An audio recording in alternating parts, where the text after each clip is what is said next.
Watwara Sang Arjuna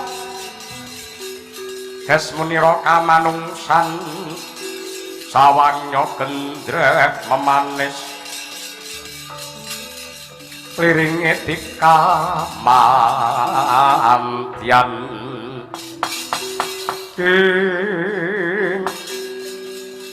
ana satriya bagus wani ngrusak kaendhane wana marta ngaku sapa jenengmu lan saka ngendi diwanuhake panengah Pandura Den Permati kowe pawongan cap katon cat ora sapa iki satriya saka Madukara jenengku Jim Suparto aku ngeman kelawan gantengmu ngeman karo kebagusanmu tata gelar iki wana bebondotan nanging kratone para Gandharwa lan kewan galak janji ora enggal bali ora enggal lunga saka papan kene ora nganti kentong subuh kowe bakal dadi pengewan-ewan yen pancen panjenenganmu kagungan wujude kasatriyan malah sisan gawe palungguhan iki kasatriyanmu Madukara ndak jaluk saya wani kowe karo aku apa abang yen pancen kepengin ngrebut kamukten Madukara langka ana bangkene Suparto ing kene dalan patimu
Wonggo paruh godho jari kamu.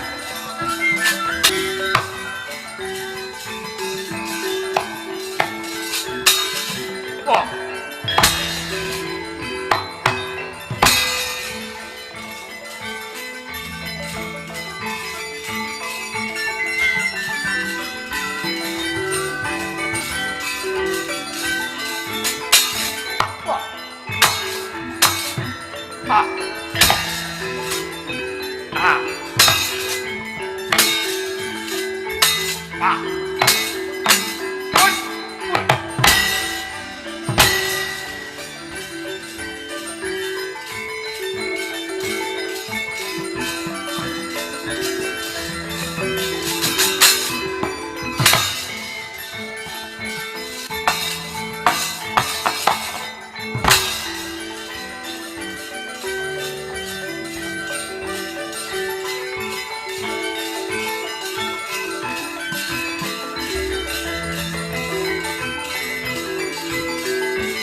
Ah. Ah, eh.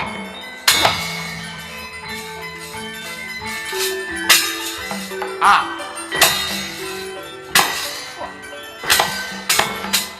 Oh. Oh.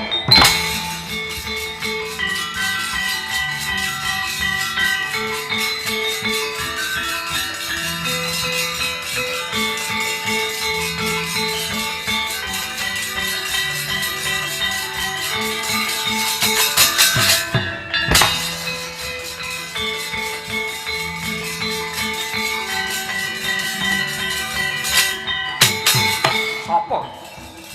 Tambuh marang aku jenengku Raden Pinten. Kowe sapa? Duma Granti.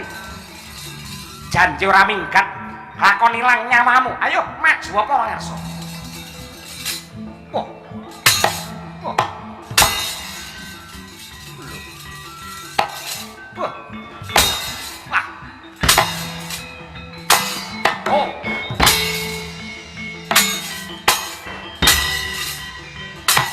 Wah. Loh. Hah? Wah.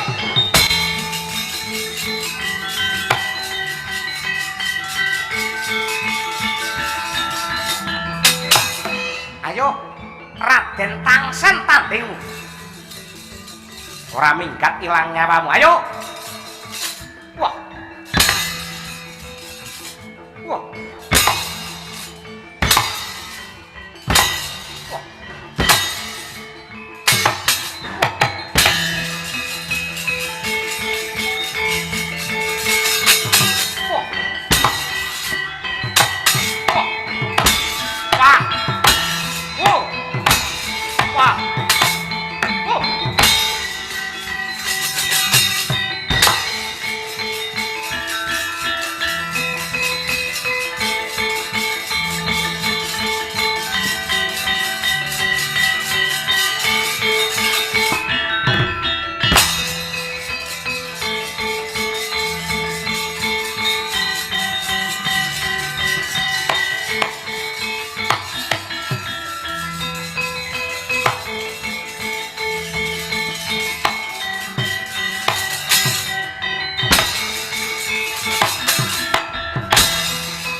Tigeng ngira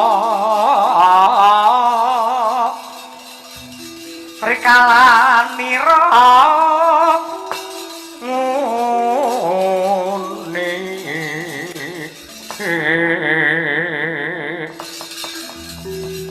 naka makikian kumambang katonku mawang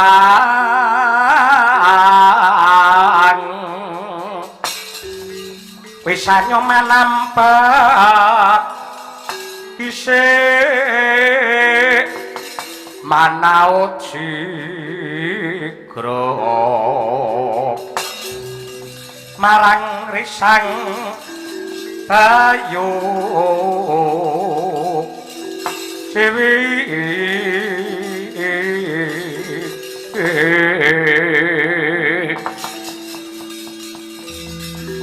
Satrio gagah gedhe dhuwur.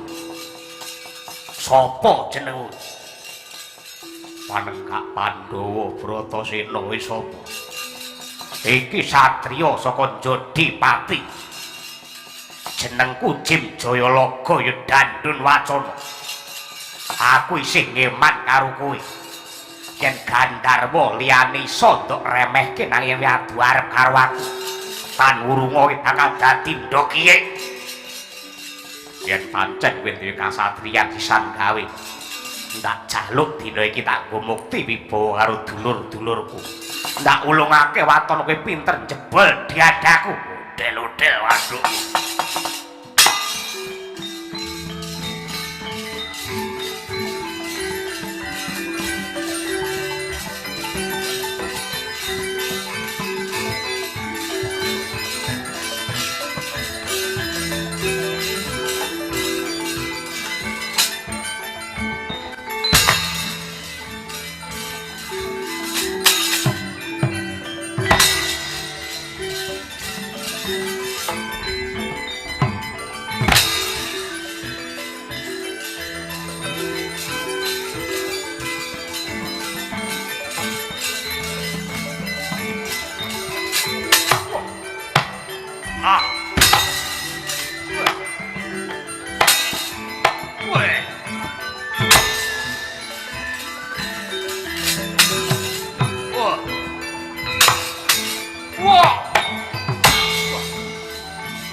Tan samara pamoring sukma Jinuk semaya winah ya ing asepi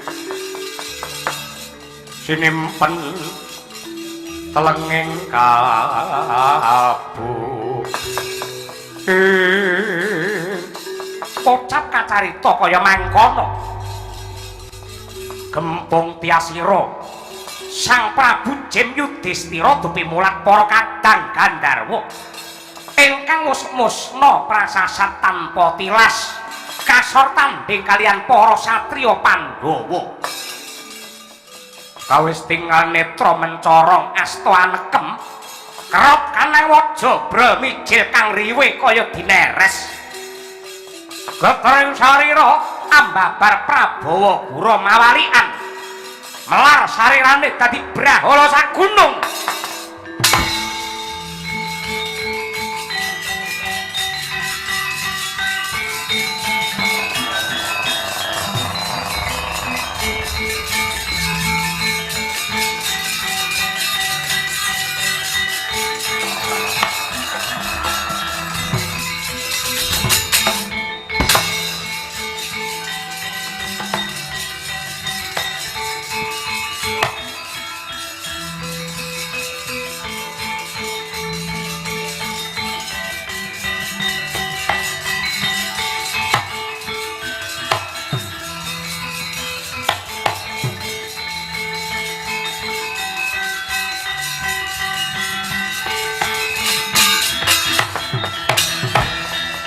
mareka den prayitna semoire eka balik titiyane gandayane Trisunya Purnama sasi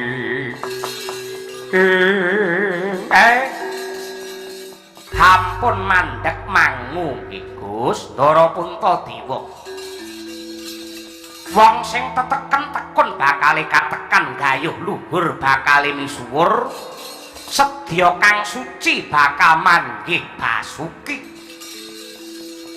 kadangmu sekawan sampun kelampahan anggaduh kamulyan kantun sampeyan sing durung ngatonake kaprawiran sak mangke kang rayi Bratasemna sampun pikantuk kamukten kasatriyan Jodipati ingkang rayi panengah pun permadi pikantuk kasatriyan Madukara kembar kemanikan pikantuk sawu jajar kalian bumi retawu. Sampeyan aja kendho, sampeyan aja nglokro, sampeyan iku mbarepe Pandhawa. Yai Semar Hiyo. Mula kang mangkono aku njaluk panjurungmu ya Kyai. Nggih, mesti kula badhe caos donga. Ning mang enget-enget piweling kula. Sing jenenge kasantosaning raga niku kalahe karo alusing jiwa utama. Landhepe gaman niku kalahe karo tulusing pambegat. Mang pirsani mencorong srengenge saka jagat wetan, muga-muga dadi ungup-ungup wiwara pepadang. Kari sak sliring bawang sampeyan kudune entuk kamulyan.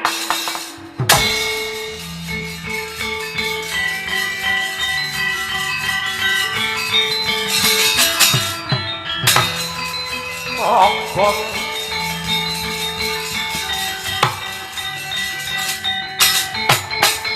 wah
Pandhawa tata katiwisaya Indriyaktasara Maruta Tawana bana margana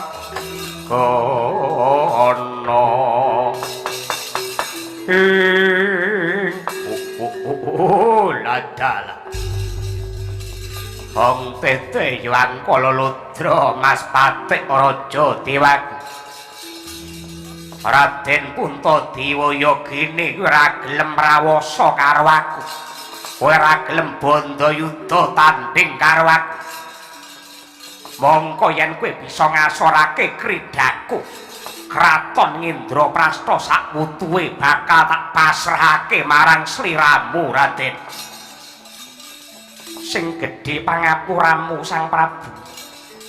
Tumrape Puntadewa ngalahke wong liya kuwi luwih gampang tinimbang ngalahke nepsune dhewe.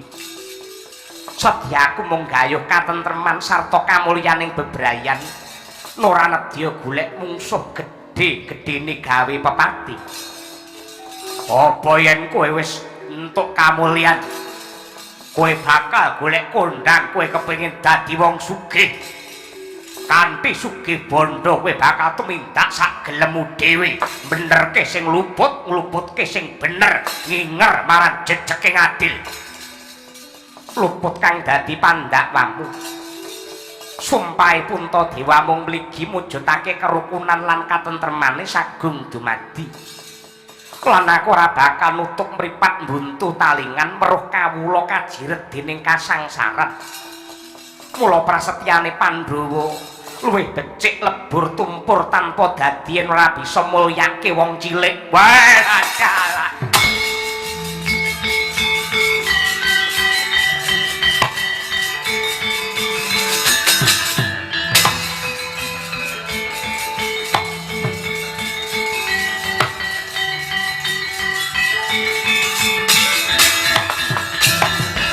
Dene utamaning nata Perbudi bawa laksana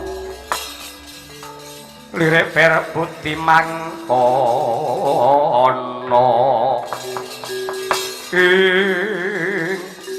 Raden Puntadewa ngerti ya dadi ratu kuwi beda kelawan para kawula. Yen kawula wenang ukur karo uripe dhewe nanging yen ratu kuwi manungsa ingkang sinampuran pakaryan ngatur kendho kencenging pranatan butek beninging swasana praja kuwi ana pundhake Narendra. Purhanana ya Raden. Negara Ngendraprastha iki negara ingkang jembar. Dumadi saka 10.000 ingkang bebanjaran sarta dumadi saka pirang-pirang golongan suku bangsa agama adat lan budaya. Dadi ora gampang ngendhaleni sarta nata marang Indraprastha. Lah banjur upamane Raden Puntadewa jinejer dadi ratu ana negara iki, apa sing bakal nduk tindakake Raden? Sang Prabu, pancen kepara nyata wong dadi ratu kuwi ora mujudake bebungah nanging amanah. Tegese kudu wani tanggung jawab sakutuwe tumrap katentremaning praja. Marmane Puntadewa sakadang wani babat Wanamarta iki yekti wis ana gegebengan kinarya pepakem anggone bakal mangkreh tali kemudining kaprajan kanthi srana patang perangan kang ora bisa dipisahake.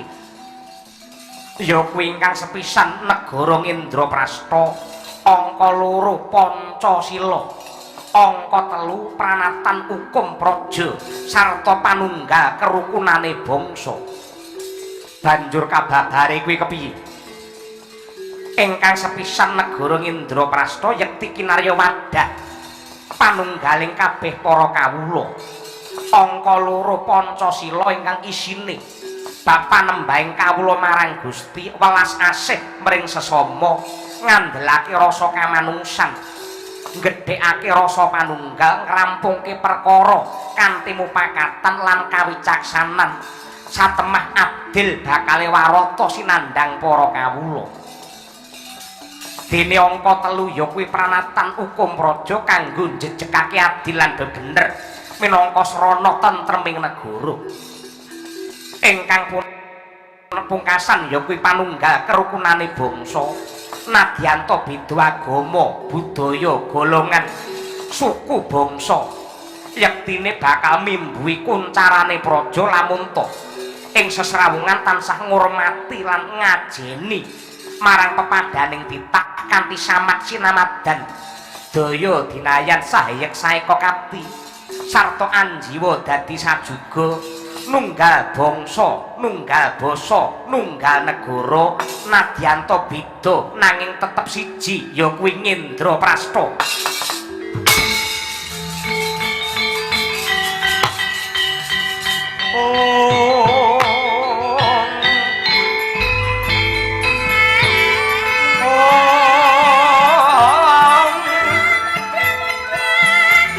Nan sembah liring ulun kapur porisang purbengrap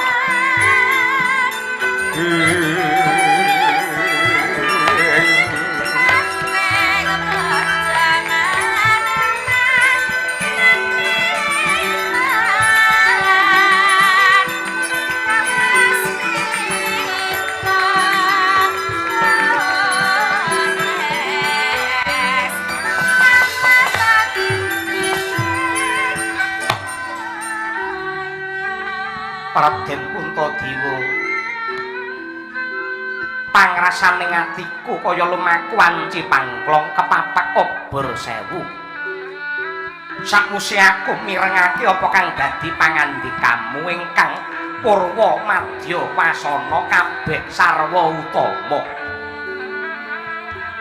Tegese ripalungguhan iki aku ora bakal tida-tida masrahake negara Kencana Ngendraprastha iki marang para Pandhawa.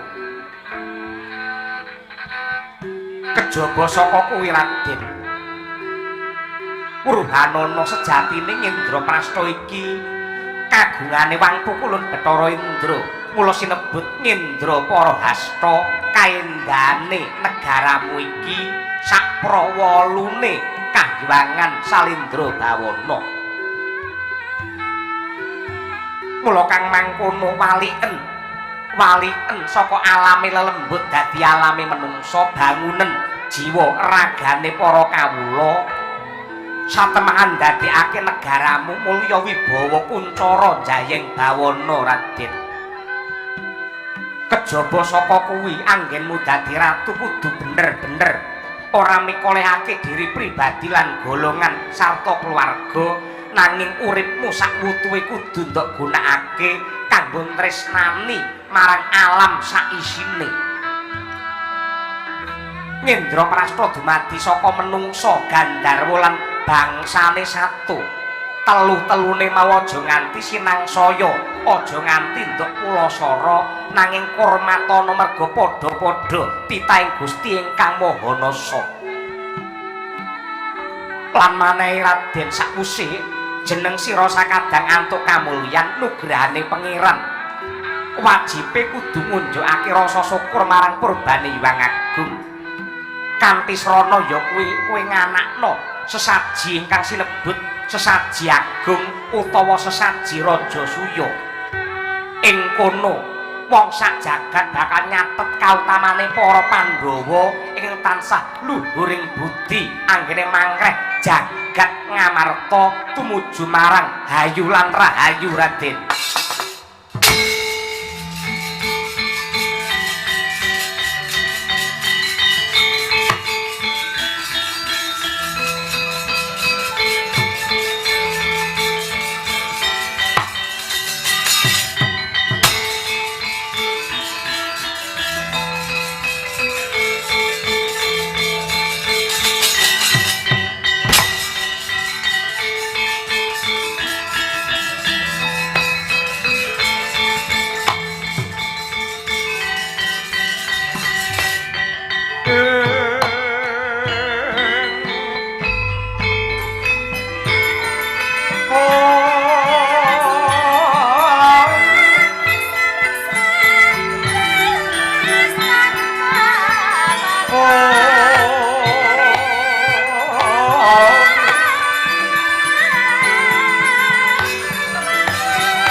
Kayune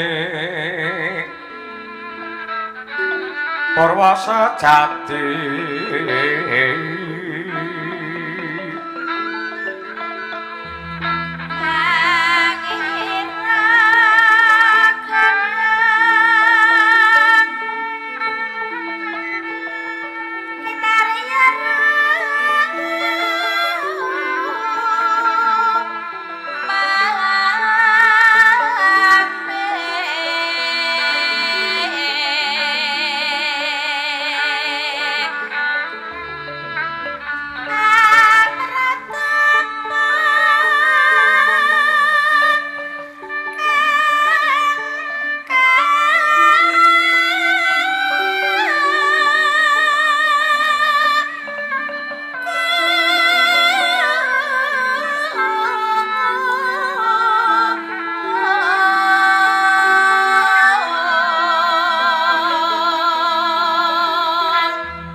nugraha dening Gusti ingkang Maha Kuwasa. Ripalungguhan iki anggonmu banting raga meres kringet linambaran sucining tekad. Satemah bisa ngunduh kamulyan sapa sing grahita Pandhawa. Lamun tawana marta iki alas bebondotan sing isine mung kewan galak sarta para Gandharwa jebul tinemune kowe bisa antuk kraton Kencana ingkang sinebut Ngendraprasta. Inggih Kanjeng Ibu, tartamtu kemawon para Pandhawa mboten badhe kelampahan netepi dumateng kekudangan menawi mboten sinebul dening pangestu Paduka Kanjeng Ibu. Karena wonten donya menika mboten wonten daya kekiyatan ingkang ngungkuli saking pangestunipun Paduka Kanjeng Ibu. Iya, syukur lamun to jeneng sira tetep eling anggenmu bekti marang wong tuwa. Ya mung ngene ya nggih. Gandeng ingkang dipasrahi dening Prabu Yudhistira jumeneng nata ning negara Ngendraprasta. Ora ana liya kejaba jeneng sira Puntadewa. Nganggo sangu kautaman anggenmu bakal netepi darmane Kanarendran. Utamaning ratu kuwi syarate ana papat. Sepisan wibawa angka 2 santosa, 3 wicaksana dene ingkang angka 4 prasaja. Kababaripun kados pundi kalilan kula cumadung dawuh Ibu. Ingkang sepisan ya kuwi wibawa. Tegese darbe pangaribawa ingkang gedhe. Ratu tanpa wibawa yekti bakal aji godhong jati garing. Hanane amung numpal keli kombak kumbul dening ombak ing sumasana. Wondene satriya bisane wibawa kudu sinangkan saka hambek jujur. Ya kanthi kejujuran para kawula bakal sumuyut lair batin. Kosok baline nadyan to kowe sugih kasekten. Sugih guna pangawikan, sugih branawarta. Yen sedina-dina mung tansah tumindak culika demen goroh, seneng selingkuh ing kono bakal ilang wibawamu. Nadyan to para kawula sumuyut nanging ana tata lair wae, ora kandas nganti tekan batine. Inggih Kanjeng Ibu ngestuaken dawuh. Angka 2 ya kuwi hambek santosa. Tegese santosa lair batin supaya kuwawa mikul marang jejiban sing abot. Santosaning lair raga kudu waras adoh saka suker sakit. Bisane nggayuh raga ingkang santosa kudu demen olah tapa lan sregep olah raga. Hewatine santosaning batin aja kendhat.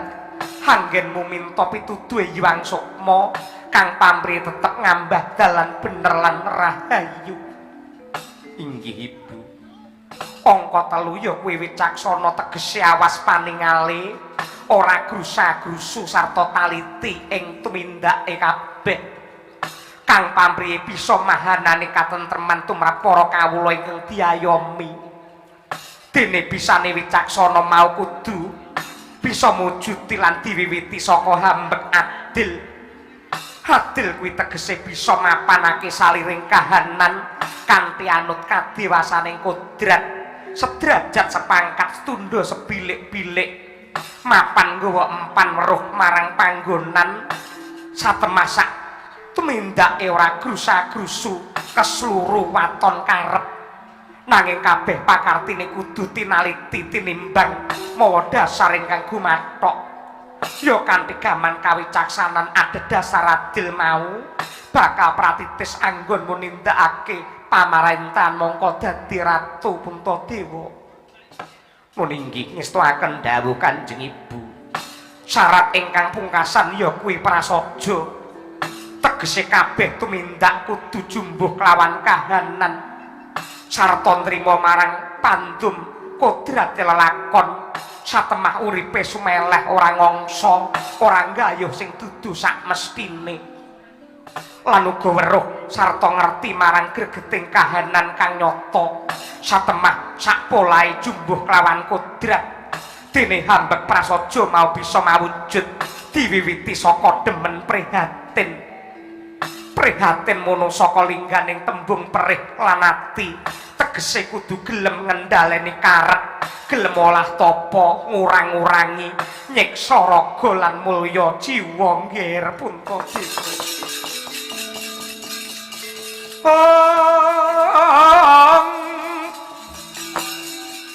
pamadaring warasitaning ati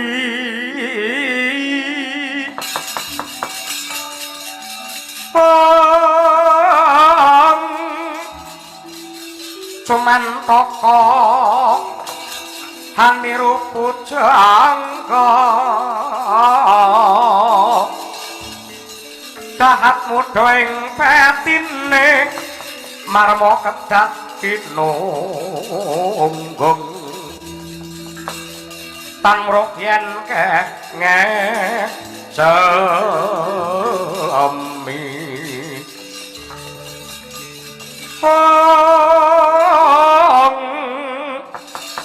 hamaksa hangrumpaka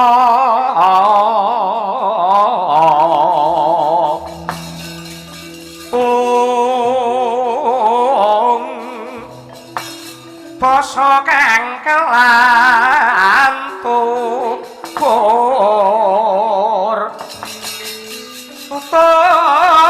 kang ketula dolo pinalaten rinuruh kelawan rere mrih padhanging sasmita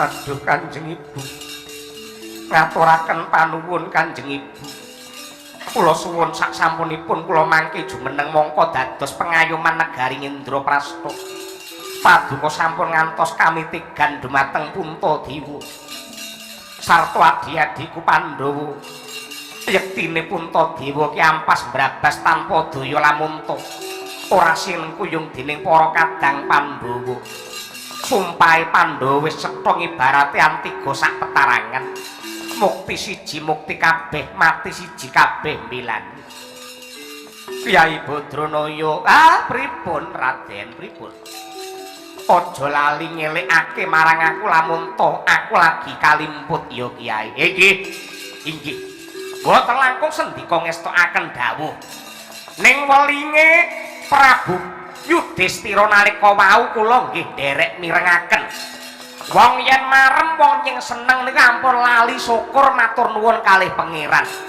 cara matur nuwune ratu dumateng Gusti sampeyan dijak nganake sesaji agung Raja Soya siap langening kalang juara panggamen sareng Hey